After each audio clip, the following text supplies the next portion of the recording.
उत्साही। परमपिता परमात्मा कबीर जी की असीम रजा से बच्चों आपको परमात्मा की अमर कथा, अमर महिमा, सच्चा ज्ञान और सच्ची भक्ति प्राप्त है। इसको सामान्य बात ना समझो, और आप सामान्य आत्मा नहीं हो। लख बर सूरा जूद ही लख बर सावत दे, लख बर की जहान में तो सतगुरु सुना दे। और परमात्मा की दूसरी रजा ये है कि गिरी गोता मारू स्वर्ग में जा पैठो पाताल, गरीब दास ढूंढता फिरूं अपने हीरे मोती लाल। देखो आपको परमात्मा ने कैसे खोज लिया। ये अपना पिता है, ये अपना सच्चा हमदर्द है। बाकी यह संसार के जितने भी परिवार है, नाते रिश्ते हैं, ये हमने अस्थायी अपना या जीने के लिए रास्ता निकाल रखा है कि थोड़ा सा ठीक ही उस समय व्यतीत हो जा। बहुत सी ऐसी परिस्थितियां हैं जिनको सुनकर बड़ा दुख होता है। इस लोक का कोई भी ऐसा नाता हमारा साथ सदा नहीं देगा। अगर हम माता पिता को अपना समझते हैं, वो भी कभी भी हमारा साथ छोड़ सकते हैं, क्योंकि जिस लोक में जहां मृत्यु है वह हम किसको साथी माने कि हमारे साथ रह जाएगा। तो हम उनको अपना तो मानते हैं और मानना चाहिए कि हमारे साथ रह रहे हैं, और उनमें प्रेम अपने आप हो जाता है। लेकिन इतना ध्यान जरूर रखना कि कभी भी यहां से जाना हो जाएगा। और सब हम नो सेट हो रहे हैं कि अभी नहीं मरेंगे, अभी तो उम्र छोटी है, अभी तो 30 वर्ष के हुए हैं, 40 के हुए हैं, 50, 60, 70, 80, 90 के हो लिए, वो भी न सोचे अभी नहीं मरेंगे। चलो जब भी मालिक की दया होगी वह तो अलग बात है, परंतु इसका न्यों नहीं पता हो कर जा। इस डर को याद रखोगे तो आप भक्ति कर पाओगे, नहीं तो भक्ति नहीं बनेगी, मोक्ष वाली नहीं बनेगी। सामान्य भक्ति कर रहे हो, इसका फल तो इतना दे देगा, आपको संसार में नहर टाल देगा, इतना सुख देगा, इतनी संपत्ति दे देगा। लेकिन वह संपत्ति काम क्या होगी बताओ। जैसे अब्राहिम सुल्तान अदम के कितने ठाठ थे, राजा था, उसको उस संपत्ति जो उसके गले पड़ रही थी, उसकी जान का झाड़ बन गई थी, उसके जीवन को नष्ट कर देता वो ठाठ बाट, उससे मुश्किल से निकाला उस दलदल से। तो बच्चों थोड़ा सा हर पहलू पर ध्यान दो। परमात्मा से इतना मांगो, साईं इतना दीजिए जामा कुटुंब समावे, हम भी भूखे ना रहे अतिथि न भूखा जाओ। ठीक है, परमात्मा ने संपत्ति दे दी, अच्छी बात है, मकान बढ़िया बना दो, बहुत अच्छी बात है, आपका ब्योत है तो बनाओ। बेमतलब नहीं खस से किसी चोरी करके और तरह बकवाद करके 2 नंबर का काम करके, वो बनाया ना बना बराबर है, कभी भी नुकसान हो जाएगा। और जैसी सुविधा भगवान देगा आपको, औरों से न्यारी देगा, आपके मकान भी सबसे न्यारे होंगे, आपके यातायात के साधन भी सबसे प्यारे होंगे, और आप परमात्मा के विशेष भक्त हो, बेटा हो, बेटी हो, आप विशेष उनके लाडले हो, लाडली हो। विचार करो इस संसार में कितनी जनता भरी पड़ी है, भक्ति करने वालों की कोई कमी नहीं, किसी के पास भक्ति सही नहीं है। तो वो भक्ति करके अपने आप धोखा में बैठे हैं, उनके साथ धोखा हो रहा है। और आपके ऊपर कैसी गजब कृपा है कि आप सामान्य आत्मा हो, क्या आप सामान्य भक्त हो, भगतमती हो। लेकिन इस रजा को बनाकर रखोगे जो बात बनेगी, इस ज्ञान को नहीं सुनोगे, इसके ऊपर अमल नहीं करोगे, तुम उसे हो जाओगे जो आम संसार है। इस ज्ञान को सुन के आप प्रेरित हुए, मन की चाह बनी, चाह बनी तो राह मिली, यानी सच्चा मार्ग मिला। तो दुर्भाग्य उन लोगों का जो गुरु बनाए बैठे हैं, सुनते भी नहीं, तो वो अच्छी आत्मा नहीं है, इतनी अच्छी नहीं है जो मालिक की शरण आ जाए। उनको मालिक ग्रहण कर ले, होंगी वो आ जाएंगी। और इतना कुछ ज्ञान सुना दिया और स्पष्ट कह दिया तुम्हारे गुरु गलत बता रहे हैं, ये प्रमाण देखो, ये देखो। उनके ऊपर कितना प्रेशर है उस काल का, उनकी आंख भी ना खुलती, नो के निंदा करे हैं तो अलग तेरा गजब है। इतना गजब की भक्ति बता रहे हैं, इतना सुंदर ज्ञान, समझ साफ सुथरा, और हमने नो के वो तो निंदा करता है, वो तेरा गजब है। तो बच्चों इसको कहते हैं माड़ी किस्मत वाले। आपकी किस्मत, आपकी किस्मत को 10 शब्दों में बयान नहीं कर सकता। ऐसे कलयुग में जिसने टाइम भी को नहीं, 1 मिनट का भी, सारा दिन कितनी बकवास देख लो, मोबाइल घर घर हो गए, इनमें सबसे गंदे से गंदी पिक्चरें देख लो और सारा दिन इधर उधर की बकवास सुन लो। अब और समस्या होगी। पहले तो कभी कभी रिश्तेदारों की बात होया करती, अब रोज कई कई बात हो, कोई कोई बात पर रोज लड़ाई हो जाए उनकी, कवासनी हो जाती है, नई समस्या और होगी इस तरह। और हम इसको भगवान के लिए प्रयोग करते हैं। हम परमात्मा की इन सुविधाओं को परमात्मा की भक्ति और उसके मंत्रों के लिए प्रयोग करते हैं, सत्संग सुनते हैं। तो बच्चों आपकी किस्मत में और अन्य मानवों की किस्मत में दिन और रात का अंतर है, इसलिए इस भक्ति से दूर ना होना। जैसे आपको दास बताता रहता है, स्कूल में बच्चे जाते हैं, अध्यापक उनको डेली पढ़ाता है और सतर्क सावधान करता है, ध्यान से सुनो, बैठो लाइन में, इधर क्यों देख रहे हो।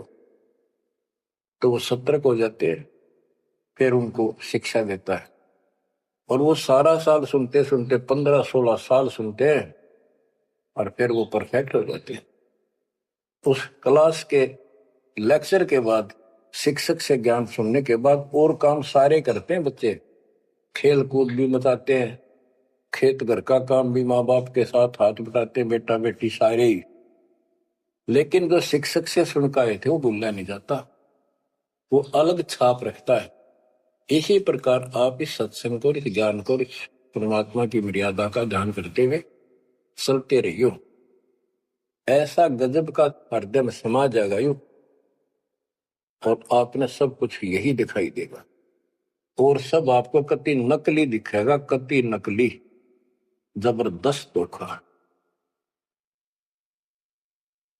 दृष्टि पड़े सो धोखा रे, खंड पिंड ब्रह्मांड चलेंगे, फिर नहीं रसी लोकारे, फिर नहीं रसी लोकारे। गरीबदास जी आंखों मासू भर के ये वाणी लिखवाया करते, जैसे लाखों लोग सुन रहे हो उनके विचार। उनको पता था एक दिन आएगा परमात्मा के बच्चे लाखों भी सुनेंगे। महापुरुषों का कोई भी प्रयत्न निष्प्रयोजन नहीं होता। 300 साल पहले कोई जाने भी नहीं था इस भक्ति में, और इस ग्रंथ को तो कोई पसंद भी नहीं करता था, अनपढ़ की वाणी बताते थे।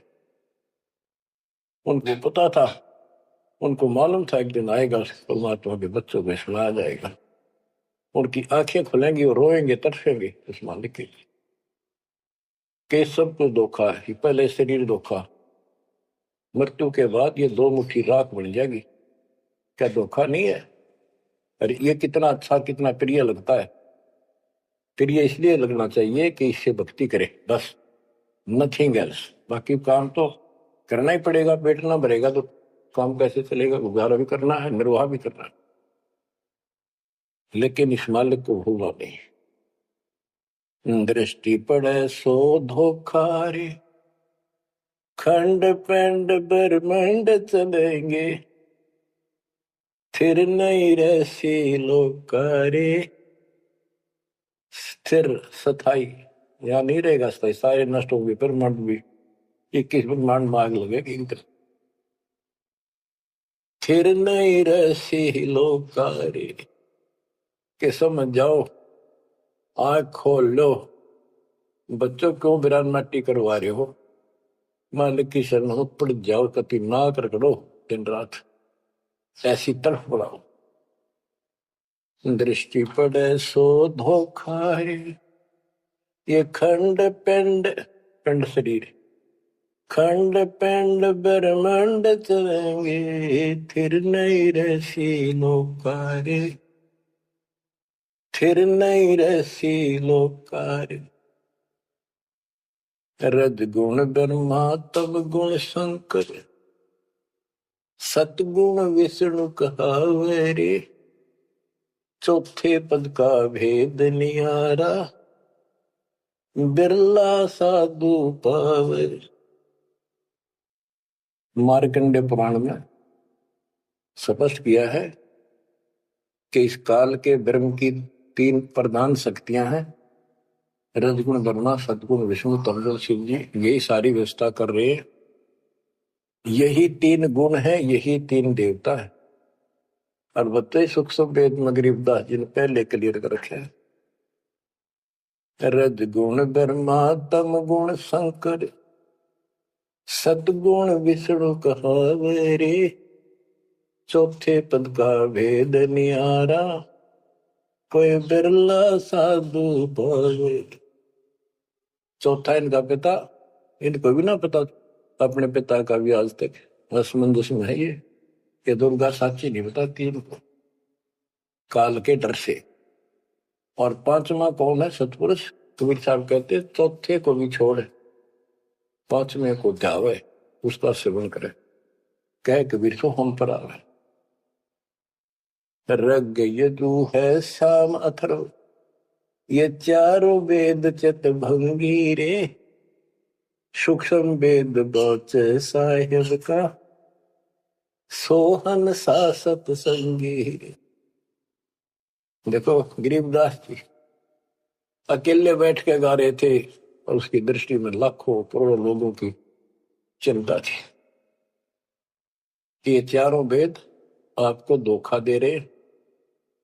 गरीबदास जी कहते हैं चारों वेद और पुराण 18 ये एक उज्जड़ जेरा है। उज्जड़ जेरा कुआं होता था जो किससे काम का नहीं, इसमें पानी खत्म हो जाता था, बहुत गहरे होते थे कुएं और वो फट जाता था नीचे से। उसमें कोई पड़ जाता है, ना मरे ना जीवे, ना ऊपर आवाज आवे कि साइड में थड़स जाते थे। कहते ये चारों वेद और पुराण 18 यो एक उज्जड़ घेरा है, ये तुम्हें यहाँ फंसा के रखने का है। ये चारों वेद चित भंगीरे, इनमें भ्रमित ज्ञान है। सूक्ष्म वेद बचे साहिब का, सोहन सा सतसंगीरे। बच्चों आप सूक्ष्म वेद पढ़ रहे हो, सूक्ष्म वेद परमात्मा का काय है, आप अपनी किस्मत सराओ। सत्संगी का अर्थ होता है जो सच्चे ज्ञान का साथ करता है, जिसको सच्चा अध्यात्म ज्ञान प्राप्त है। रग यजु है श्याम अथर्व, चारों वेद चित भंगी रे, सूक्ष्म वेद बच साहिब का, सोहम सा सत्संगी रे। यानी उसके पास सच्चा ज्ञान है, सच्चा अध्यात्म ज्ञान है, जो सूक्ष्म वेद को पढ़ता सुनता है पूरे गुरु से। गुरु बिन वेद पढ़े जो प्राणी, समझ अनुसार रहे ज्ञान। ये सूक्ष्म वेद जो दास पढ़ के सुना रहा है, और वो दूसरे वेद है। तो ना तो ये समझ में आया किसी के सूक्ष्म वेद, परमात्मा ने तो दिया ही था मेरे गुरुदेव को, संत गरीबदास जी को, इनके अतिरिक्त किसी का समझ में नहीं आया। तो गुरु बिन वेद पढ़े जो प्राणी, समझे न सार रहे ज्ञान। तो आज आप पर जो कृपा हुई है बच्चों, छोटी नहीं है। आप याद रखो ये सारा धोखा है। आपको कितना प्यारा लगे शरीर, और फिर बालक, और फिर ये संसार संपत्ति, 1 मिनट में हवा निकल गया। क्या खाक है ये? ठीक है, ये सब कुछ तेरा है, मालिक की भक्ति करता रहे, फिर इसको कोई जोखिम नहीं। जीव है इतने निर्भय जीव है, मरा जब निशंक मरे। गरीबदास जी कहते हैं भगवान की शरण में फिर कोई समस्या नहीं आई। अलंकार अग है अनुरागी, दृष्टि मुष्टि नहीं आवरे, अकलोक का भेद न जाने, चार वेद के गावरे। इन चारों वेदों में अधूरा ज्ञान है, इसमें अकलोक, ये ऊपर के जो कभी वर्णित ना किए गए, किसी के द्वारा बताए नहीं गए, कहे नहीं गए, वो सारे भी अकलोक हैं, सतलोक से लेकर अनामी लोक तक। और फिर वहां वो अनामी लोक भी अकलोक कहलाता है। तो कहने का भाव यह है कि इनमें ऊपर के लोगों का विस्तृत ज्ञान नहीं है, तो इनको पढ़ने वाला क्या बताएगा। और ओम का जाप है, इसमें दूसरा भक्ति नहीं। और सूक्ष्म वेद में नहरे नहरे मंत्र सारे लिख रखे। आवे जावे सो हंसा कहिए, परम हंस नहीं आया रे, पांच तत्व तीन गुण दूरा, या तो कहिए माया रे। माया का एक अर्थ धोखा भी होता है, जंजाल। सोन मंडल सुख सागर दरिया, परम हंस परवाना रे, सतगुरु मली भेद लखाया, है सतलोक निदाना रे। है वो सतलोक सर्व सुखदाई, वहां ना कोई रोग है ना सोग है। सोग माने टेंशन किसी प्रकार की, वहां ना फिर जन्म है ना मृत्यु, ना किसी चीज का भाव। बच्चों याद रखो, इसमें तो तुम रह ही नहीं सकते, गारंटीड बात है। जब आपको ये क्लियर हो रहा है कि यहाँ तो हम रहेंगे नहीं, मरेंगे जरूर, कब मरेंगे नो नॉलेज, उसका भी नहीं पता कब मर जाएंगे। इस गंदे लोक में खा कास लगाए बैठे हो। ठीक है, जब तक रहो मालिक के चरणों में रहो, आप रिव्यू सपना भी ठीक चलेगा आपका, कोई दिक्कत नहीं आने देंगे, ना परिवार में ना शरीर में ना कारोबार में। नोट कर लो। लेकिन भगवान की भूल कर दी, उससे जन चोट खाओगे। इसकी तरफ ज्यादा कुर्बान होना पड़ेगा। इस सारा कुछ कहने का ये भाव है। अगम दीप अमरापुर को ये तय है। देख क्या बताते फिर लास्ट में गिरिदास जी, जैसे वो सबको सुना रहे थे ऐसे। अगम दीप अमरापुर कहिए, जा हिल मिल हंसा खेल रे, दास गरीब देश है दुर्लभ, साचा सतगुरु वेल। दास गरीब देश है दुर्लभ, साचा सतगुरु वेल। आगम दीप, आग को सबसे आगे वाला द्वीप लोक, अमरापुर कहिए, वो अमर लोक कहलाता है। जहां हिलमिल हंसा खेले रे, जहां पूरी मौत मस्ती में भगत रहते, स्त्री पुरुष यही सृष्टि। ये नकल है उसकी, कति नकल डुप्लीकेट हमें मूर्ख बनाए रखने के लिए कति मूर्ख बना रखा आपको। या आपके आज समझ में आ जाओ, चाहे 10 दिन पीछा होगी, ये लेक्चर सुनते रहना। और एक और कि आपका घर भी, आपका परिवार भी, आपके बच्चे भी और आप भी इस मंद की शरण में कति सुरक्षित रहोगे आखिरी सांस तक। और दूसरी जगह तो कर्म का दंड कभी भी दुख दे जाएगा, यहां नहीं देगा। पर यहां कुर्बान हो जाओ उस दाता की तरफ, ज्यादा तल हो जाओ, भूल ना करा करो। दिन में भी कई कई याद कर दाता। काम भी करो, काम तो हाथ शारीरिक करते हो, आत्मा में कसक न्यारी होती है। जैसे जो पतिव्रता पीहर में बसे और अपने सुरत प्रीतम माही, अपने पति के अंदर वहां से भी ध्यान रखती है, किसी ने बताती नहीं, माँ बाप को भी बताती नहीं कि मैं किसी को याद करती हूँ। और वह सच्ची लगन होती है, ऐसी लगन उस मालिक प्रिय अपने पति में बनाओ। आत्मा का पति एक का है बस। तो ऐसी कसक बनी रहेगी ना, इस ज्ञान से बन जाएगी, आप पे बनेगी, ये बस की बात नहीं। ना चाहते हुए बनी रहेगी, फिर तो अपने आप रह के आपका इधर उमंग होगी। इस ज्ञान से होगी, वैसे नहीं हो सकती। कि वो ज्ञान अभी पहले तो आपको डिटेल बताई गई थी, अब ये ज्ञान आपके हृदय के अंदर जमा सड़ेंगे ना, फोड़ देगा। ऐसी चोट लगेंगी, आप कभी जाग जाओगे भगवान की शरण में लाग जाओगे। अगमदीप अमरापुर कहिए, हमें बताते हैं भाई, एक ऊपर अमरलोक है, सतलोक में देख के आया हूं, जहां हिल मिल हंसा खेल रे, कभी सुख है दुख नाम की चीज नहीं, यहाँ सुख नाम की चीज नहीं, सपने में ब्रह्मटी रहती है आपकी। दास गरीब देश है दुर्लभ, साचा सतगुरु वेलरे, दास गरीब देश है दुर्लभ, साचा सतगुरु वेलरे। कि वो देश बहुत दुर्लभ है, लेकिन सच्चे सतगुरु से कति सुलभ है, कति सुलभ। एक पलक में भक्ति करते रहो, सिमरन करते रहो, मर्यादा में रहो, बकवाद नहीं करो, आपको पता भी नहीं चलेगा मृत्यु कब होगी, मृत्यु का दुख भी नहीं महसूस होगा। अच्छी व्यवस्था में जब तुम चाहोगे, आप आत्मा मान जाएगी, भगवान बेशक चले गया अपने लोग। जहां आशा था वैसा हुई, मन कर वचन सुमरिय सोई। तो बच्चों, आपको सूक्ष्म ज्ञान प्राप्त, सूक्ष्म वेद प्राप्त, पूरा सतगुरु प्राप्त। धन्य है आपके माता पिता जिससे जन्म हुआ।